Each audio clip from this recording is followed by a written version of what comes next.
చిన్నారులకు పోలియో చుక్కలు వేయించడంలో తల్లిదండ్రులు నిర్లక్ష్యం చేయొద్దన్నారు మంత్రి పొన్నం ప్రభాకర్. పోలియో వేయించకపోతే పిల్లలు అంగవైకల్యం బారిన పడే ప్రమాదం ఉందని హెచ్చరించారు. 10 నిమిషాలు కేటాయించి చిన్నారులకు పోలియో చుక్కలు వేయించాలని సూచించారు. హైదరాబాద్ చింతల్ బస్తీలోని యూపీహెచ్సీలో పోలియో చుక్కల కార్యక్రమాన్ని ప్రారంభించారు మంత్రి పొన్నం ప్రభాకర్.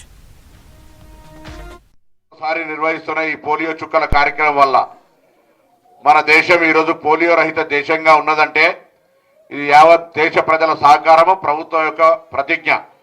ప్రభుత్వాలు అనేక కార్యక్రమాలు తీసుకుంటాయి కానీ ప్రజల సహకారం లేకపోతే అమలు కష్టం.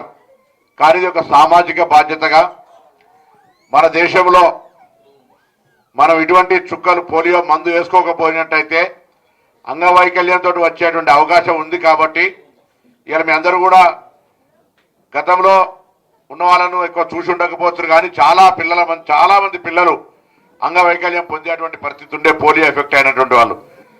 ఈరోజు మనకు హైదరాబాద్లో 2007 తర్వాత ఒక కేసు కూడా రాలేదు. భారతదేశంలో 2011 తర్వాత ఒక కేసు కూడా రాలేదు. ఈరోజు 2012లో భారతదేశంలో పోలియో రహిత భారతదేశంగా ప్రకటింపబడ్డది. పక్కనున్న దేశాల్లో ఇప్పటికి కూడా పోలియో ప్రభావం ఉంది.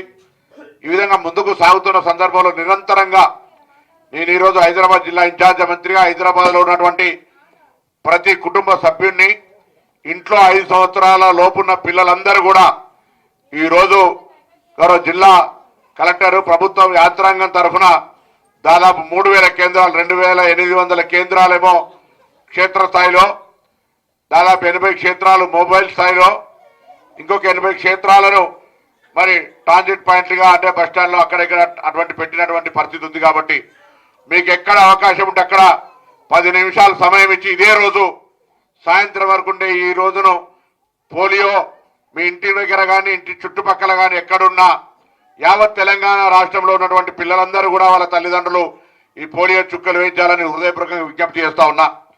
నిర్లక్ష్యం వద్దు. మనం పిల్లవాడి భవిష్యత్తుతో ఆడుకోవద్దు. కాబట్టి కొద్ది ఆయనంక పోదాం అనుకునేటువంటి ఆలోచన వదిలిపెట్టి వెంటనే పోలియో చుక్కలు వేయించుకోమని చెప్పి సందర్భంగా